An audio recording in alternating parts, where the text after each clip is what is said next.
India के foreign minister S Jaishankar ने कहा कि पाकिस्तान का कश्मीर से कोई लेना देना नहीं है, यहाँ तक कि पाकिस्तान G20 का मेंबर भी नहीं है। पाकिस्तान से बात करने का वाहिद मसला ये है कि पाकिस्तान के ज़ेर कब्जा कश्मीर को कब तक खाली किया जाएगा। इस आप समझ लो गेंडे का सर लगा हुआ है वहाँ पे, ठीक है, और वो बिलावल है। उन्होंने कहा कि पाकिस्तान का कश्मीर से कोई लेना देना नहीं है। जो बिलावल जलील हुआ है, डेवलपमेंट आफ्टर 3 आर्टिकल रिमूव होने के बाद की गई है, वो सबके सामने है। वहां पे तेरा बाप बैठा है डॉक्टर जयशंकर। उन्होंने कहा कि पाकिस्तान का कश्मीर से कोई लेना देना नहीं है। क्या कहेंगे आप? यार ये तो हिस्टोरिकली भी प्रूवन है कि हमारे बीच में एग्रीमेंट्स है, जस्ट हमारे ही नहीं, बायलैटरल एग्रीमेंट्स भी नहीं, मल्टीलैटरल एग्रीमेंट्स भी हैं, जिसमें यूनाइटेड नेशन सिक्योरिटी काउंसिल के रेजोल्यूशंस भी हैं। उसके अलावा उसके बाद ताशकंद पैक्ट में भी हमने कश्मीर कम डिस्कस किया है। बहरहाल डेफिनेटली इशू वही है और इसके root causes definitely pre partition से हैं या इंडिपेंडेंस के डे से ही हैं। तो डेफिनेटली ये एक सिर्फ 370 लागू कर देने से मेरा ख्याल है कि ये इंटरनल इंडियन टेरिटरी नहीं हो जाएगा, ये डेफिनेटली एक डिस्प्यूटेड टेरिटरी है आज भी। बिलावल भुट्टो ने इस पर भी बात की है। उन्होंने कहा है कि 370 रिमूव होने के बाद से ही इंडिया और पाकिस्तान के दरमियान ताल्लुकात ख़राब हो गए। अगर 370 दोबारा से लागू कर दिया जाता है तो दोनों मुल्कों के दरमियान ताल्लुकात बेहतर हो सकते हैं। डेफिनेटली एक रीजनल कोऑपरेशन हर कोई डिमांड करता है, एक खित्ते में अमन हो, ये कौन नहीं चाहेगा। बट आफ्टरवर्ड्स अगर 370 वापस लागू कर दिया जाता है, कश्मीर का स्पेशल स्टेटस फिर से बहाल कर दिया जाता है, तो इससे न सिर्फ हमें बल्कि कश्मीरी लोगों को भी यूँ समझो एक जो उनका राइट है वो ज़्यादा बेहतर तरीके से उनको मिल सकेगा। जो डेवलपमेंट आफ्टर 3 आर्टिकल रिमूव होने के बाद की गई है वो सबके सामने है। आप देखें वहाँ पर जो है किस तरह से डेवलपमेंट हो रही है, सबको दिखाया जा रहा है, बड़े बड़े प्रोजेक्ट्स पर काम किया जा रहा है, उसको तो हम डिनाई नहीं कर सकते ना।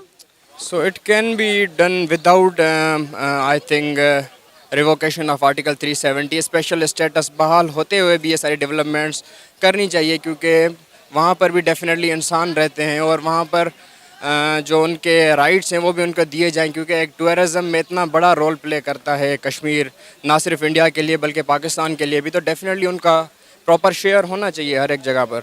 जो बिलावल जलील हुआ है, ठीक है, इस बंदे को आना नहीं चाहिए था। ये बंदा क्यों आया इंडिया? मुझे जो इसने बकवास करी थी न्यूयॉर्क में, ठीक है, बकवास करने के बाद ये चुप रहता, ठीक है, आराम से पाकिस्तान में बैठता। देखो इनके सुप्रीम कोर्ट के चीफ जस्टिस को आना था, उसको पता था यहां पे आके बेइज्जती होगी, वो नहीं आया, उसको इज्जत प्यारी थी, नहीं आया, ठीक है।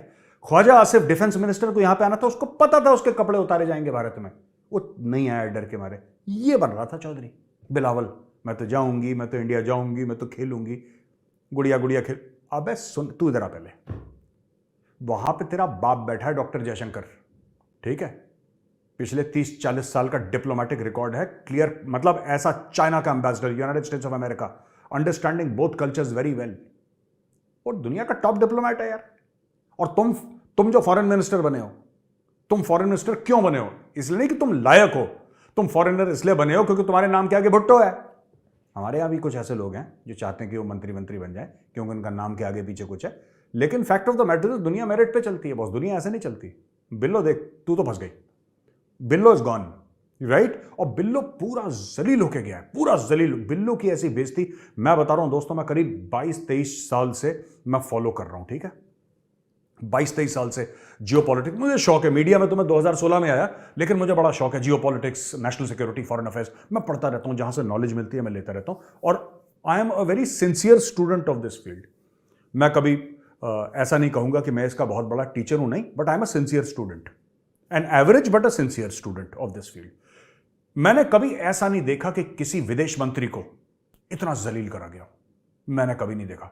जैसे एक जमाने में शिकारी थे ना, जानवर का शिकार करते थे, फिर उसका पूरा वो जो अंदर का जो सामान था वो सारा निकाल के उसके अंदर भूसा भरते थे। और आपने देखा होगा पुरानी हिंदी पिक्चरों में दिखा, हवेली में राजा साहब की हवेली है, वो ठाकुर साहब की हवेली है, उसमें शेर का सर लगा हुआ है, बारहसिंगे का सर लगा हुआ है, भालू का सर लगा हुआ है, आप समझ लो गेंडे का सर लगा हुआ है वहां पे, ठीक है, और वो बिलावल है।